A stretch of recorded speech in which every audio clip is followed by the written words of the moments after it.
Good morning to all on a relaxing monsoony Sunday. I welcome you all, the attendees of this webinar, from the bottom of my heart.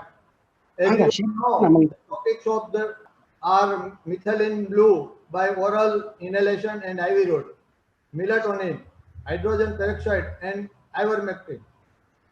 For this webinar, we have a renowned speaker, Dr. Jagdeep Kakadia, an ophthalmologist from Bhavnagar, Dr. Ramesh Shah, equally renowned ophthalmologist from Mumbai. Even though due to his busy schedule, his talk will be covered by Dr. Kakadia, but he is joining us for his expert comments during the discussion and all these things. We are happy to have expert panelists in the subject of methylene blue, Dr. Golwalkar, pulmonologist from Bhavnagar, Dr. G Banugaria, a family physician from Jodhpur, where I am practicing ophthalmology presently. My very good friend, Dr. Satish Shet, an inventor, ophthalmologist from Hubli, will be accompanying me in moderating this webinar. At the end of each talk, we will have panel discussion as well as the solutions of the questions by the expert speakers and the panelists.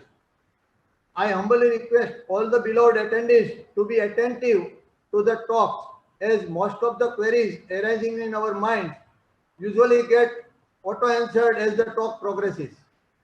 In spite of this, if you have any questions, please feel free and you may put them in chat, as we will try to get them justified by our expert speakers and panelists. Now, I invite Dr. Satish Shet to introduce the speakers as well as the panelists. Hello. Good morning to all of you.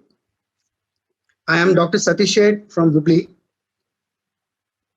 It is a great experience to work with the wizards, experts who are the real unsung heroes who have been doing a crusade in the management of COVID.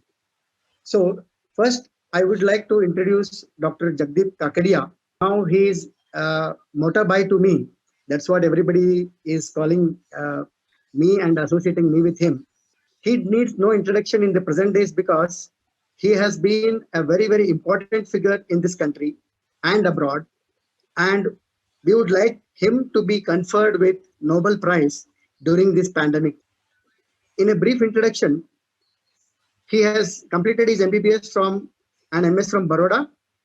He is an ophthalmologist and diploma in radio engineering and electronics and LLB.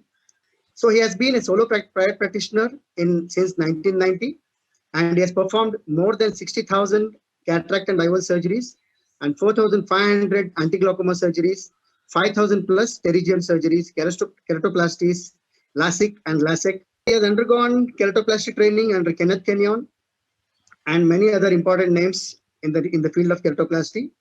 And he has used methyl cellulose as viscoelastic in ocular surgeries way back during the days of Daljit Singh and Vilas Dai.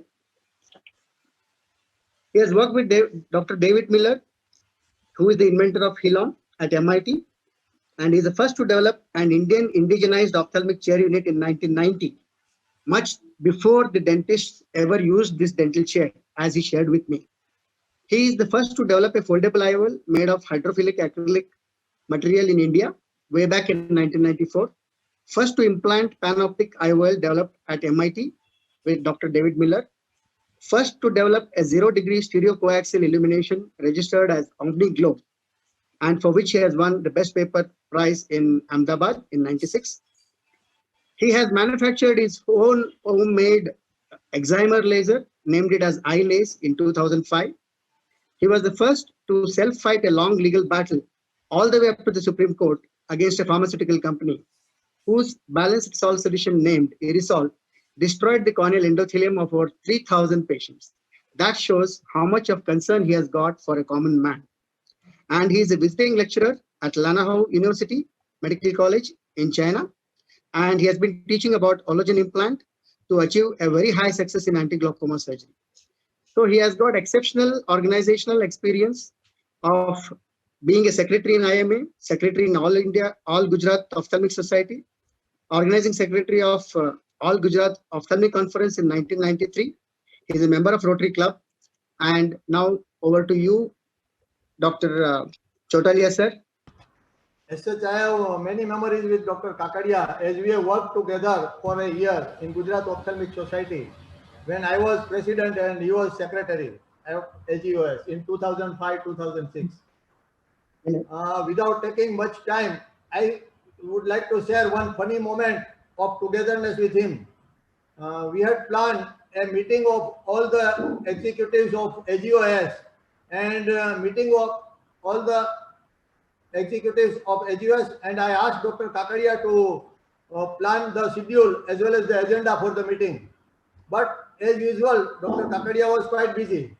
So I had to manage everything. And at the time of meeting, Dr. Kakadia smilingly told me that, sir, I am sorry to say that I feel that as if I am a president and you are secretary. As such, no more about him. Otherwise, I would have to write a book upon him.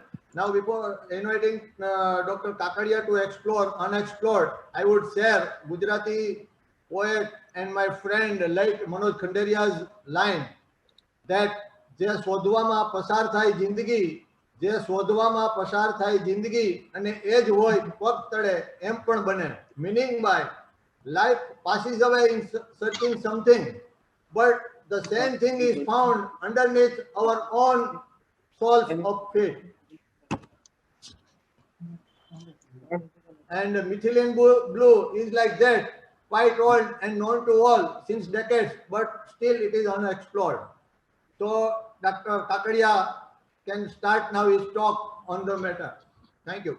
So good morning, everybody, and thank you very much for joining on a relaxing Sunday to learn about our crusade against corona, especially methylene blue as anti-COVID medicine. Whatever I'm presenting on behalf of myself as well as Dr. Ramesh Shah from Mumbai, who is a very well-known eye surgeon from Bombay. And we have been doing a lot of work on corona, fight against the corona with UV light and with methylene blue and other things which we'll be talking about, ivermectin, the hydrogen peroxide, the ozone. So let me begin with Ganesh Vandana because Ganesh festival is on and 2 दिन के बाद विसर्जन का समय आने वाला है. इनकी उपासना के साथ शुरू करते हैं. Before I proceed in the talk, I want to convey my vandan, thanks, reverence and gratefulness to the great souls of this field. And I would like to begin first with paying due respect to Dr. Paul Ehrlich from Germany. He was the first person to use intravenous and oral methylene blue for treatment of malaria as early as 1881. He was the first to find cure of syphilis. He was the first to make and use anti-diphtheria serum. He was the first to demonstrate how to stain bacteria, fungi, and protozoa. And based on his technique, actually, his student Graham developed the Graham staining technique.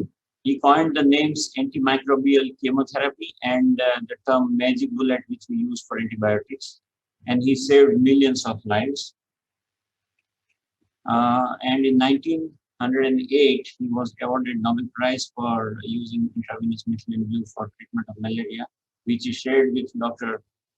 Ilya Ilyich Makhnikov from Russia, who was the first to detect gamma globulin and the humoral component of the immune system. And I would also like to pay respect to Dr. John Henry Clark, who was a British physician, very eminent physician from London. He was MD in allopathic medicine, as well as he was MD in homeopathic medicine. And he has written 27 books on various kinds of infection. You can read the list here of these books. And in his book, Materia Medica by John Henry Clark, he first mentioned about the use of intramuscular methylene blue. His professor, Dr. Moistic, injected into the groin a 1% solution of trichlorate of aniline, that is methylene blue. And in those days, he mentions that as high as 4 gram methylene blue was injected for the treatment of cancer of the femur bone. It's worth for all of us to read this book, and especially this chapter, to learn about how old is the use of methylene blue. The first intramuscular injection was given by Mastig in 1877, almost 143 years before now. I would here also like to pay my due respect to Dr. Banugaria, who is present here with us in the panel. He is from Jaipur, and for all of us who are from outside Gujarat, I just want to let them know that Jaipur is a very big center for sari dyeing and printing. And in Jaipur, in these days, in 1970s, in 69 to 70, when he started his practice in Jaipur, sodium cyanide and sodium nitrate dyes were very common to make the color fast. And in Jaipur, it used to be a dictum dye and dye. That means if you drink this sodium nitrate dye, a little bit of it, and it is almost sure that you are going to die. So it was a short way of committing suicide in Jaipur. And Dr. Gordon Das Banugaria, who is an MBBS from Jaipur, who passed his MBBS in 1969 batch, was the first to use intravenous methylene blue for treatment of sodium cyanide and sodium nitrate dye poisoning. And in those days, the intravenous injections, which are now available, were not available. So he used to make his own intravenous injection from the crystalline powder of methylene blue. We'll hear from him how he prepared this and how he used intravenous as early as 1970-71. And besides being an eminent practitioner in Jaipur, he is also an excellent singer, voice of Kishore Kumar and voice of Rafi. So on every IMA day, he sings very nice melodious songs from both the singers. Welcome, Dr. Banugaria. And I'm very happy to have a little association with a very respected name, Dr. Deepak Golwalkar, who is originally from Indore, but who is settled in Bhavnagar since last 43 years. And he is in private practice in Bhavnagar since 43 years, and he has treated thousands of TB and chest disease patients. He has great experience of treating over 1,200 patients of swine flu with methylene blue since 2009 to 2014. And he has successfully treated over 600 patients of COVID-19 in this pandemic in the last 3 months or so, including a 93 years aged mother of a very famous, popular, well-known ruling party leader from Gujarat. We are very lucky to have Dr. Golwalkar here today with us for the panel discussion and for his input. So we'll be able to listen from the horse's mouth how he rediscovered the use of methylene blue for swine flu and for multi-drug and extreme drug-resistant tuberculosis. And I'm really very lucky to have learned a lot about methylene blue from associating with him and attending his clinic and his OPD and communicating constantly with him. And I'm also very lucky that we have today Dr. Anil Patel, who is the chest physician from Surat. Unfortunately, he may not be able to join us physically, but he has sent all his feedbacks as slides, which I'll be showing during the talk. Dr. Anil Patel was probably is the first, the pioneer of using intravenous methylene blue in fight against COVID in Surat. And under his supervision, more than 110 intravenous injections treatment have been done, and he is compiling his results. And I got some notion from him that it works in about 82 to 83% of the patients very well. We'll be coming to his slides later on. And Dr. Ramesh Shah from Borivali is a very close friend of mine, very eminent eye surgeon from Bombay, a very high volume cataract and LASIK surgeon who has a very rich experience of medical research. And this is me. I have been already So let us go to the history of methylene blue. Chemical name of methylene blue is methyl thioninium chloride. It's an azothiazine dye and very potent and equally safe medication. Its chemical behavior of it is known as redox, that is reduction and oxidation, dual potential. Please switch off the mic. Some of the panelists' mic is on and getting disturbed. Please switch off the mic, everybody. Chemical means it can give. Redox behavior means it can give electrons or it can take away electrons. Taking away electrons is oxidation and giving electron is reduction in the chemistry, depending upon the photochemical and enzymatic pathway involved. Methylene blue is the first fully synthetic man-made drug used in allopathic medicine. As early as 1877, as I said, methylene blue was first prepared in 1876 by German chemist Heinrich Caro. Its use in the treatment of malaria was pioneered by Dr. Paul Ehrlich in 1881. It was used as intravenous, per oral, and topical as germicidal till 1940s, till sulfonamides and then penicillins came in 1950s. It is very powerful oxidant for microbes as well as protozoa and small parasites. Whereas for human cell membranes, it works as antioxidant. So as I said, it has a redox potential. It can work as an oxidizer as well as a reducer. It enhances mitochondrial respiration, sodium ATPase pathway, and it reverses methemoglobinemia in 20 to 30 minutes when it is given intravenous. We have no financial interest in any of the products we will be discussing.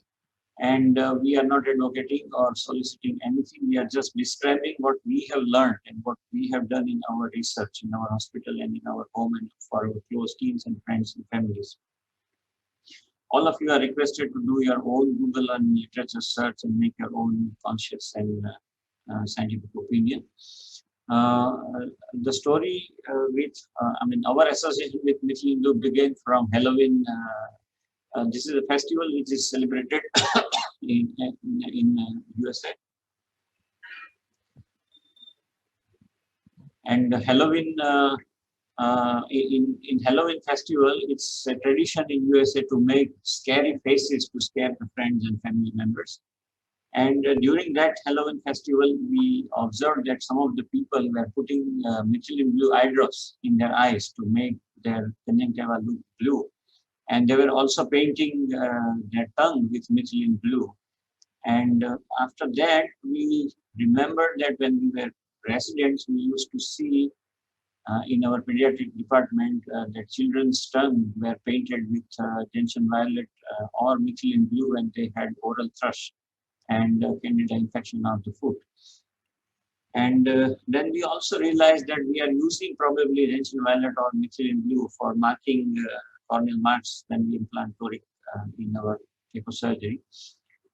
And of course, we are today going to focus on methylene blue and not gentian violet. Please don't confuse between the two. Gentian violet is a different drug. And then I realized that in some of the Western countries, even methylene blue eye drops in a very weak solution as an antibacterial and antifungal are available. They must be very safe because they are available without prescription as an over-the-counter drug. You can purchase it even from Amazon.com in USA. So there must be safety. And then I also saw some of the centers using methylene blue as a stain for squamous cell carcinoma of conjunctiva because the carcinomatous cell will absorb the methylene blue. They are actually energy-hungry cells, and they will absorb methylene blue, and the rest of the cells may not absorb in a certain differential concentration. And methylene blue actually can be used as staining as well as treatment for many types of cancers. And this is one paper which describes that human breast cancer cells, methylene blue induces massive cell death in human breast cancer cells, and this is being used as part of the chemotherapy. And it is also being used in the treatment against the prostate cancer. And photodynamic therapy in our initial analysis showed that methylene blue effectively reduces the viability of androgen-dependent and androgen-independent prostatic carcinoma cell.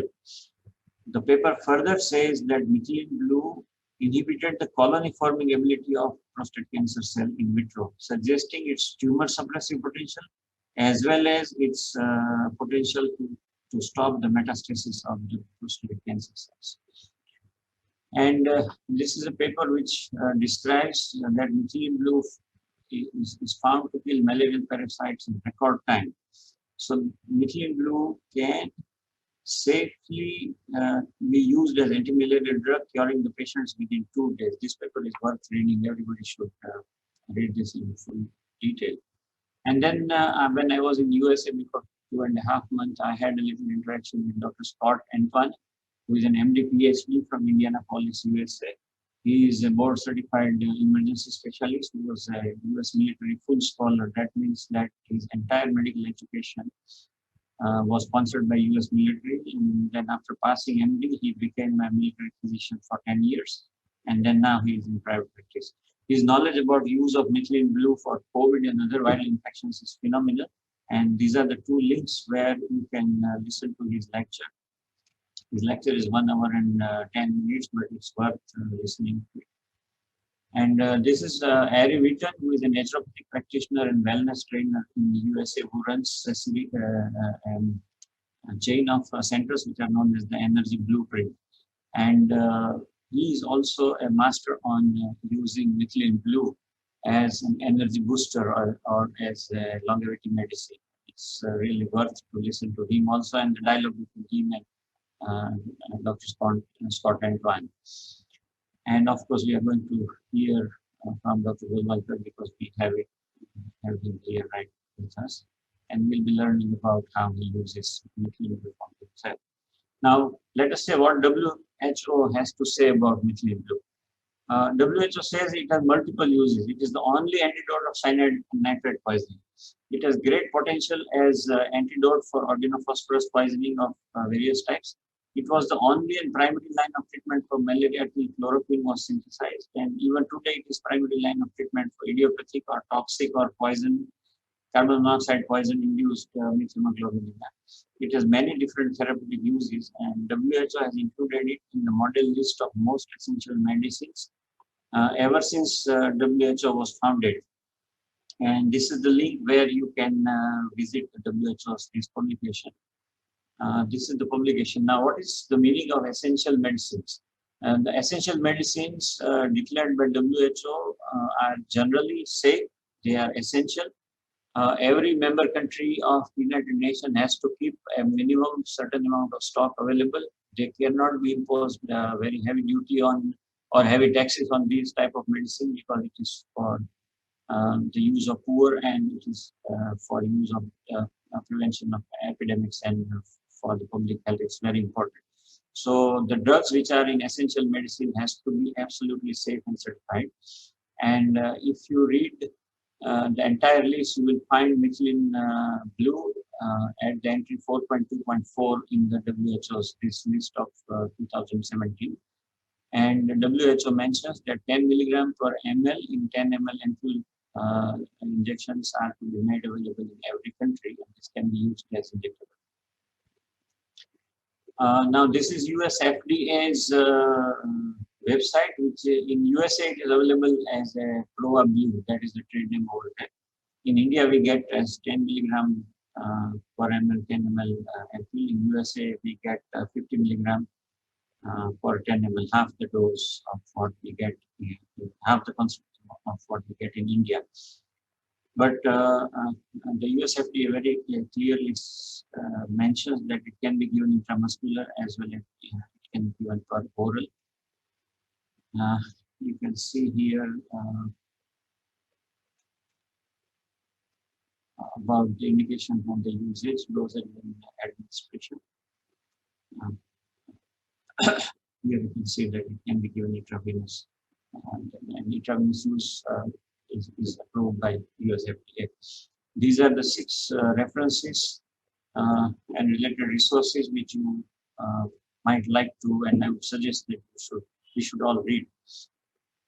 And if we recall, when we were young, at least when we were young in the high school, if we used to get the style, we used to apply the fountain pen ink, the liquid fountain pen blue ink on the style, and style used to get resolved. And even when we used to have some minor bruises, we used to apply the ink, and ink used to work. And that ink was contained in actually methylene blue along with glycerin and some other chromium compounds for rapid drying. But that ink had methylene blue, and that methylene blue worked. And even today, almost every aquarium around the world, whether it is home or professional or a museum or a zoo type of big aquarium, everywhere, in order to prevent the viral and fungal infection in the fish and transmission of infection from one type of fish to other type of fish, they use methylene blue drops every day. So they add 1 or 2 drops of methylene blue in the aquarium every day. We cannot use chlorine or any other kind of caustic substance, otherwise the fish would die. So methylene blue is safe for the respiration of the fish, and it kills the microbes. India may see 2.87 lakh COVID cases a day by winter 2021 if no vaccine or drug is found. This is the MIT's study. And we have seen that yesterday we had 76,000 cases in a day, and this will triple up by the end of October easily. And this has been calculated not only, by somebody who are very eminent in the field, Dr. Ramanan Lakshminarayan, who is PhD in epidemiology, and who is the founder and director of the Center for Disease Dynamics Economics from Washington, D.C. He is a senior research scholar at Princeton University, where Albert Einstein used to teach, and an affiliate professor at the University of Washington. And also by Dr. Satish Shet, who is MIT Harvard's Global Health Institute head, who also is affiliated with Columbia Institute of USA. You can just listen to their interview with Karan Thapar on Wire, which was just there. And also by our own epidemiologist, Dr. Jaiprakash Munil, who is the ex-dean of Christian Medical College of Vellore, and who is the chairman of the National Institute of Epidemiology. All of these three, with all the super intelligence of artificial intelligence of the computers, predict the same thing, 2 to 2.5 lakh cases by the end of October. Vaccine, we should not really hope much, because in 1980, HIV came, which was a positive sense single-strand RNA retrovirus, very similar to the COVID virus. And in the last 40 years, we have not been able to make a vaccine for HIV virus. In 2002, SARS-CoV-1 came, but since 18 years, no vaccine has been found. And in 2009, swine flu came. It has been 11 years, but no vaccine has been found. And we have not even been able to find really short-working antiviral. And the virus is mutating quite frequently. And even if the vaccine comes, to vaccinate 135 crore people is a very big task. Even if we give injection to 36 lakh persons per day, it will take more than 1 year to vaccinate the whole country. And at least 70% of the population should be vaccinated to create herd immunity. Even for that, we have to vaccinate 26 lakh people per day, and then also it will take 1 full year. And immunity will not last for more than 6 months. So by the time half of the population is injected the vaccine, the first person is again in line for the booster dose. This is a task even Hercules will not be able to finish. And this virus has already started mutating, because there are reports coming from Malaysia and some other countries that mutant strain are deemed 10 times more infectious. One of the reasons which I found after discussion with some of the epidemiologists is that homemade sanitizers are using agents for mutation in the virus. Sanitizers are not regulated by the FDA. So any home industry starts making it like homemade soap or phenyl. And if isopropyl alcohol in such half-baked sanitizers is less than 75%, most of them have about 60% or 50% alcohol, 50% water. So in that concentration lower than 75%, it will not kill the virus completely. It will only half kill it, and then like a phoenix bird, the virus can mutate and re-emerge sometimes as more deadly strain.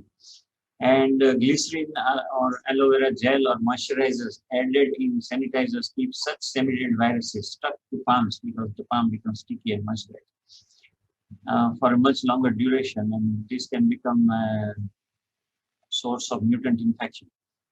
Instead, 20 seconds of hand wash with a simple soap is far better than using this kind of half-baked sanitizers.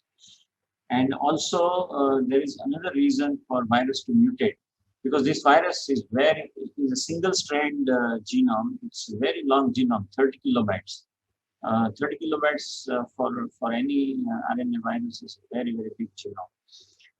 And whenever there's a longer genome, the chances of mutation when the genome is being copied, they increase. It's something like when you are writing a small paragraph, the chances of typographical error are less, but when you are writing a book, the chances of typographical error becomes long. So longer the sentence typing, more are the chances of typographical error. So the genetic mutation is very, very similar to typographical error.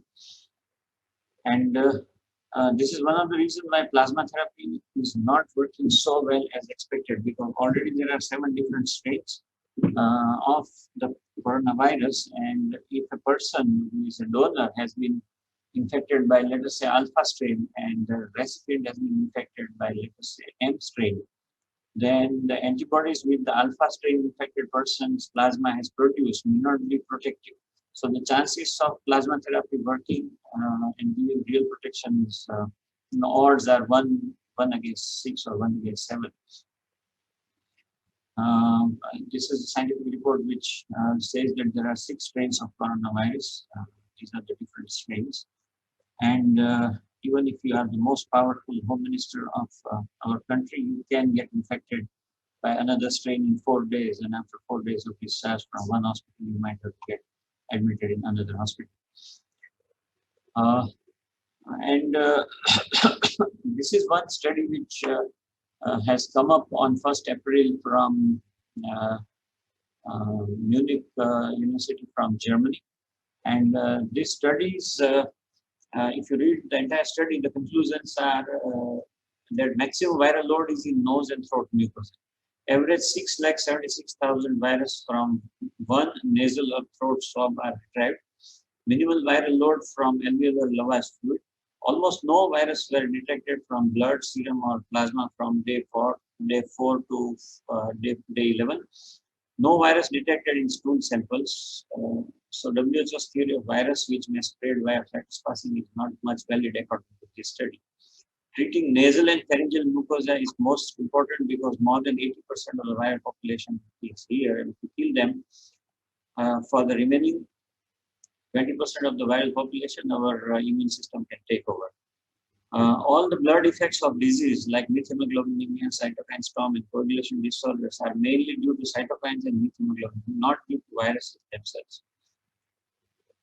And this is another paper which states that the emergence of methemoglobinemia is the most important factor in creating the happy hypoxia.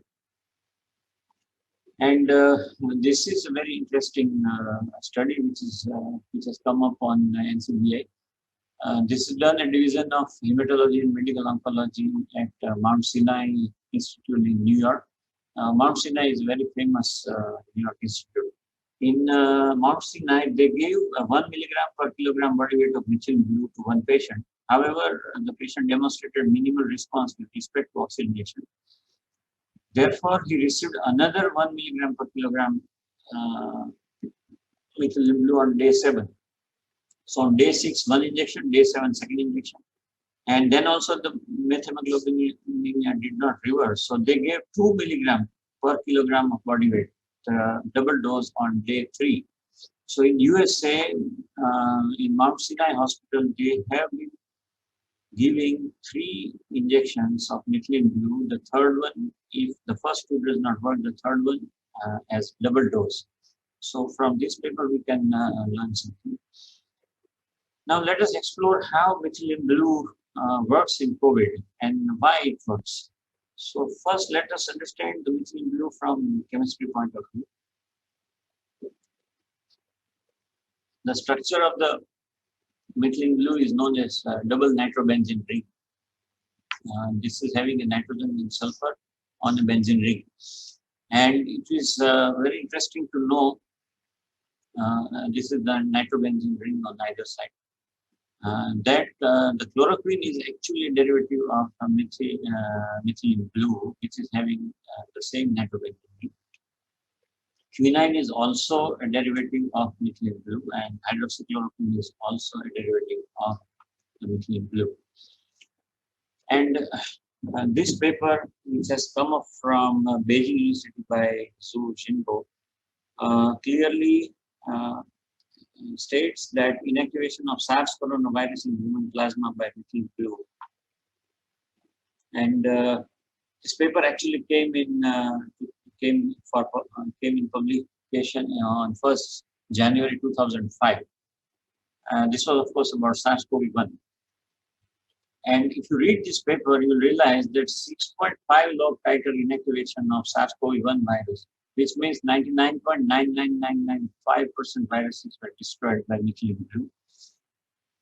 In a concentration of 1 micromole per liter of methylene blue, inactivates 6.5 log, this much, in 30 minutes. And if we increase the concentration of methylene blue to 5 micromole per liter, it inactivates the 6.5 log reduction virus in 3 minutes. So just remember these two figures, 5 micromole per liter and 3 minutes, because we'll be discussing about this in the next few slides. And so that was about SARS-CoV-1. And this study came up from another Chinese university, University of Beijing, University of Hangzhou from China. The same experiment was done on SARS-CoV-2 virus, and they found the same result, that 5 micromolar per liter solution of methylene blue would inactivate 99.99995% of the viruses, SARS-CoV-1 as well as COVID-2. And in China, they are also using methylene blue with some kind of photoexcitation for the treatment of AIDS. You can read this paper in detail. And I'm associated with Lanzhou University of China as a visiting lecturer. So I know these guys, how well and how scientifically they're working. And I've been giving lectures in China, some of the Chinese universities, and also training the Chinese residents in their surgery for various surgeries. And I'm also a rural consultant in China.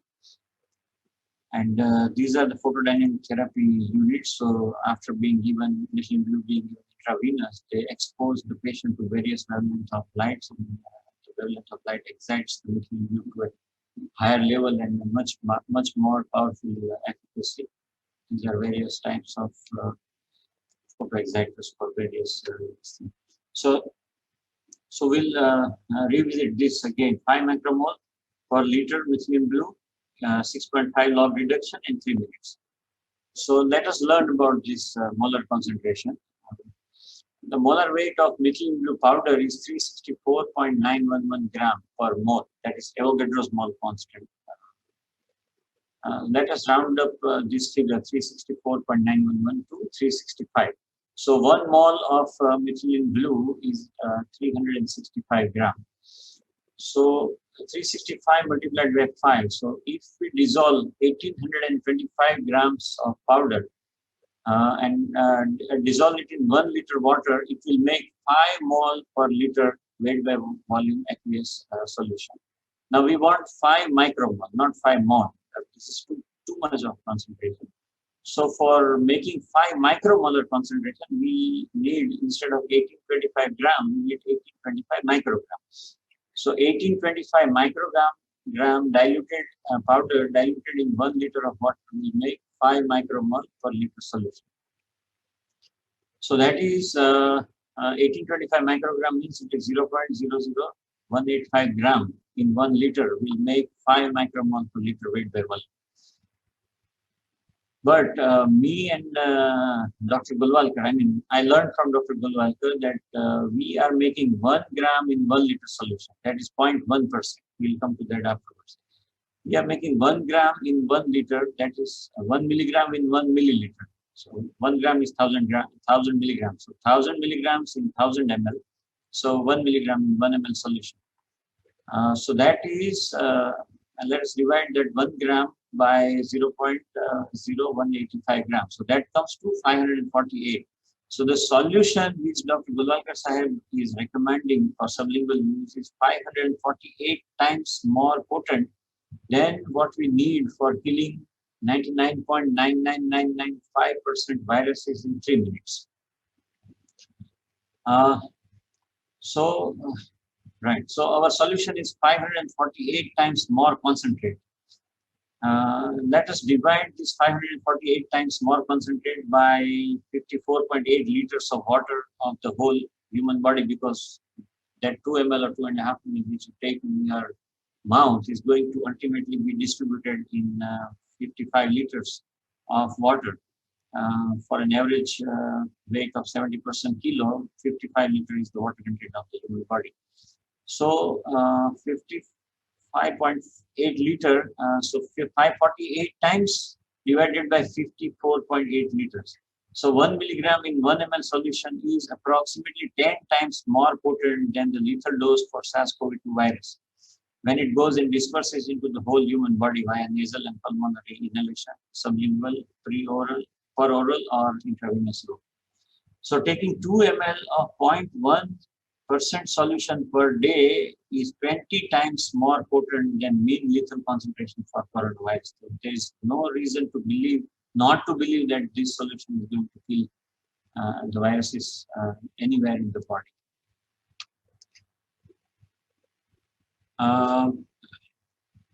Yeah, this is another interesting clinical trial which is going on in USA. It is using leukomethylene blue, because there are some physicians who are afraid of using that blue dye. So methylene blue can be reduced to colorless or white, and then that solution looks more like a drug.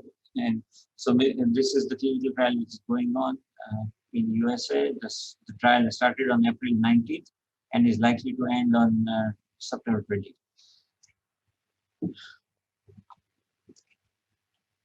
Now, this is another paper which again mentions, does PDT have a potential in the treatment of COVID-19 patients? The methodology is based on methylene blue mediated photodynamic therapy. The novelty of method is to use the use of a nebulizer to deliver the photosensitizer, that is methylene blue. So methylene blue being used as a nebulizer is already published by authors, some of the authors. And let us also examine the safety of the methylene blue. So I came across one paper which has been published by Peter Meissner, who is from Heidelberg Institute of Germany. And these guys, they did a study on 1,005 children in Burkina Faso. This Burkina Faso is a country in Western Africa, somewhere here. I didn't know the name till I read this paper.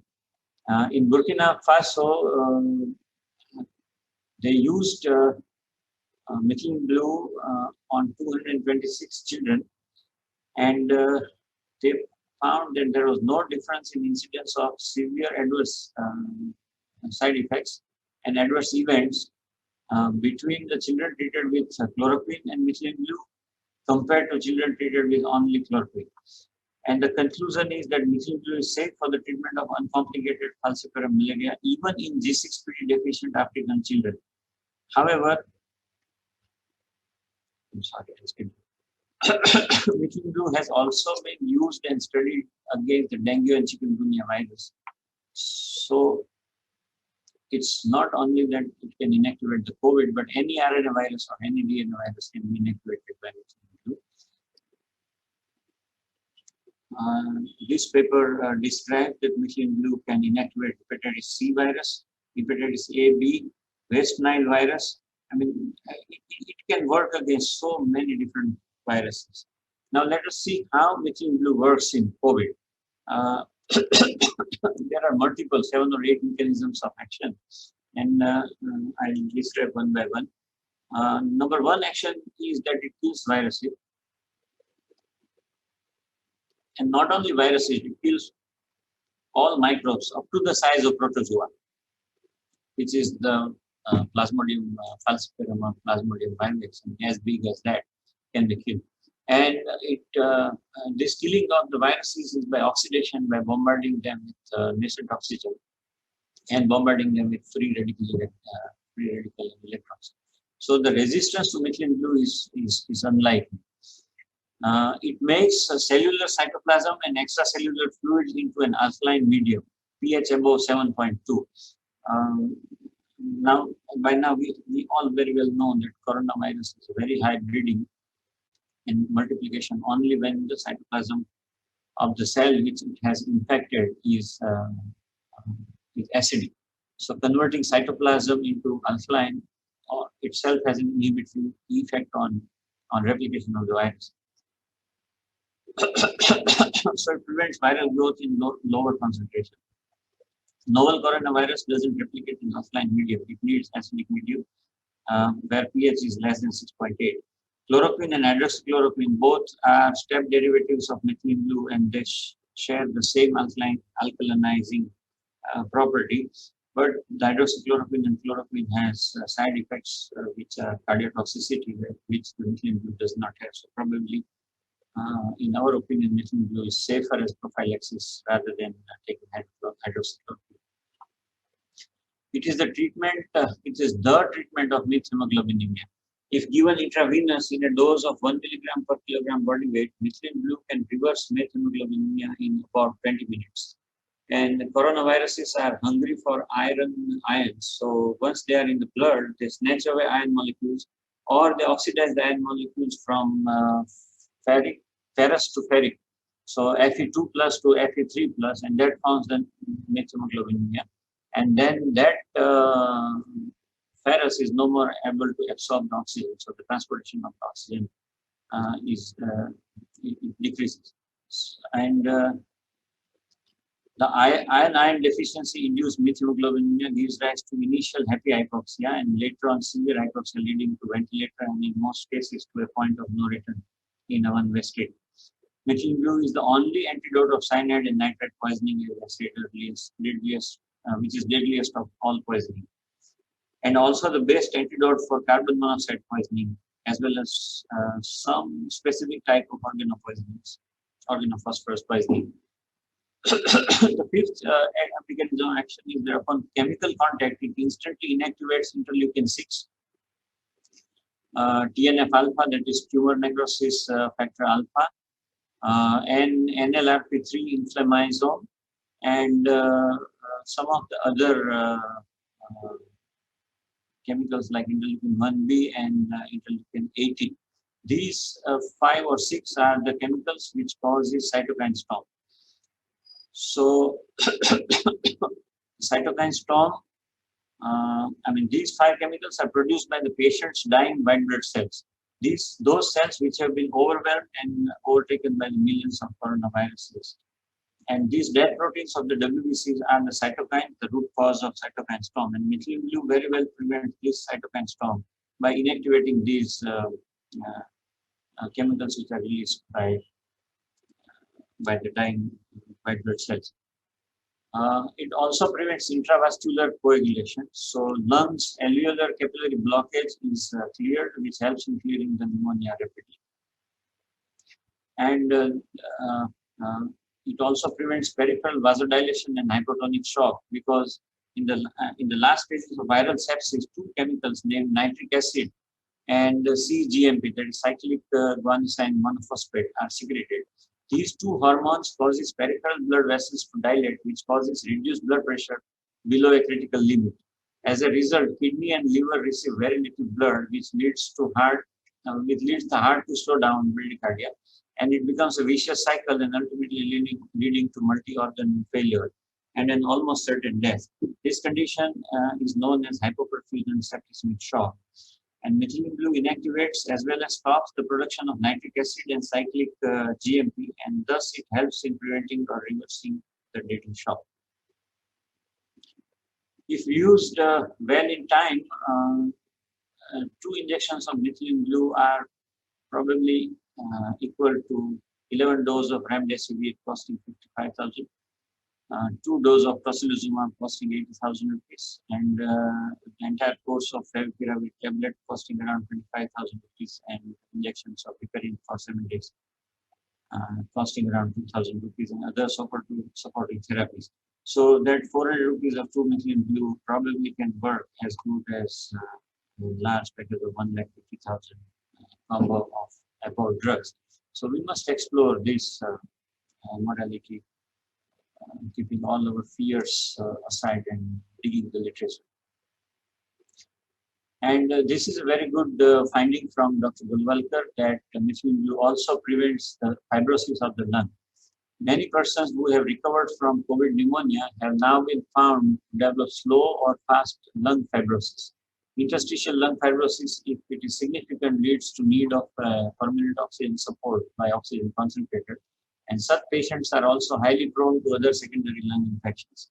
Such persons with lung fibrosis seen on X-rays are fully denied of US green card or permanent residency of most of the developed countries, especially Australia, New Zealand, Canada, and Germany, and UK. We know a case where a young girl of 23 who recovered from swine flu had a post-flu fibrosis and had to take divorce because she was refused to be given Australian visa. She had married to an Australian boy, and the boy applied for her immigrant visa, and the immigrant visa was denied, and they had to take divorce. So 0.1 methylene blue aqueous solution taken daily as 2.5 ml sublingual or per oral in 1 glass of water for 2 to 3 months after recovering from COVID or TB or any viral pneumonia will help to prevent lung fibrosis. Or maybe inhalation twice, about which Dr. Golwalkar will enlighten us more. So I'll skip this line from here. This is Dr. Golwalkar's one patient who had interstitial fibrosis in one lung and in the other lungs, hyla. This is a patient of multi-drug resistant tuberculosis, and after about 1.5 years of methylene blue nebulized inhalation, his lungs got cleared to this extent.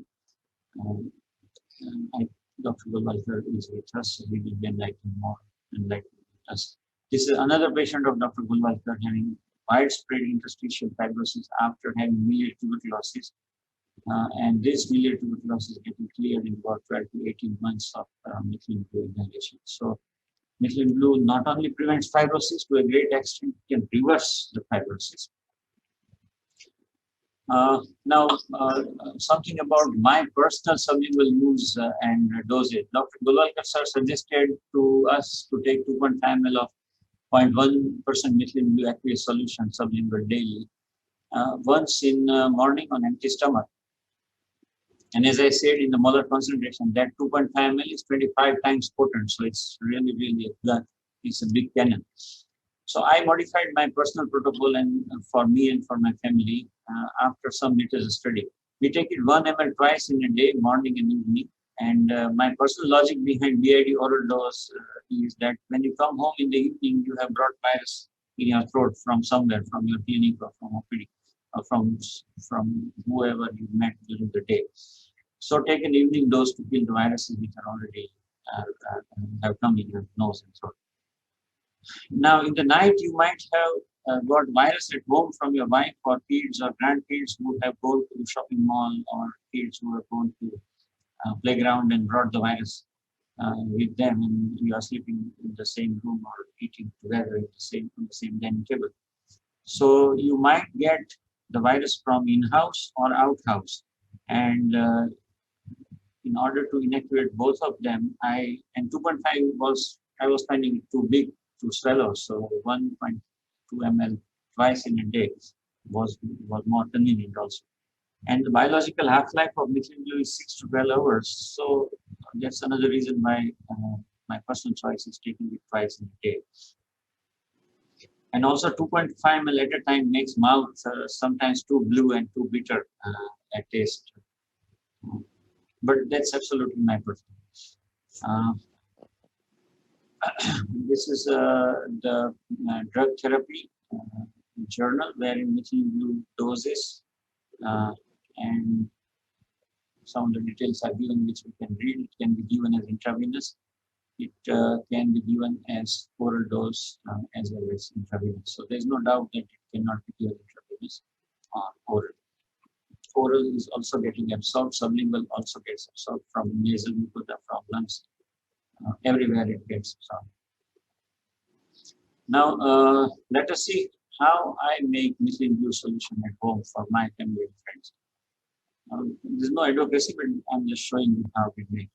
So methylene blue is available from Merck or Ranbaxy or from Glaxo or many other well-known pharma companies or chemical companies. It's almost always available as 25 gram powder. So 25 gram of powder bottle. If you can't get it from a local store, you should be getting it, because this is used in 11th and 12th science stream laboratories. It is also used in science college laboratories. So if your city has a science college or has a higher secondary school, you just ask the biology teacher from higher secondary school, because in order to see the cells of onion, or in order to see the cells of the buccal mucosa, we have to stain those cells with methylene blue. So there would not be any biology laboratory where the methylene blue would not be available. We can get, ask them and find out who is supplying methylene blue to the college or to the higher secondary school, and you will be able to get an idea from where to buy. If you cannot buy it locally, you can go to Amazon and buy it online, 25 gram powder. What you will need is a jeweler's scale, which will be able to measure in grams, so 1 gram. So this is the jeweler scale on which I put one paper. Now this paper is 1.23 grams. So we have to tear this paper weight to 0. So now this paper's weight is made tear to 0.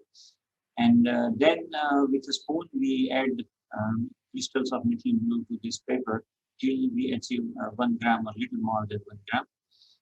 And then you add this 1 gram of methylene blue powder to 1 liter of mineral water bottle. And that makes the solution. Because 1 gram of methylene blue in 1 liter is 1000 milligram in 1000 milliliter. So that is 1 milligram in 1 milliliter. That gives 0.1% methylene blue solution. And this is the video how it's added. So it's very simple. So once you add the methylene blue crystals, they are very readily and easily and quickly dissolving. And when they dissolve, they form very beautiful patterns.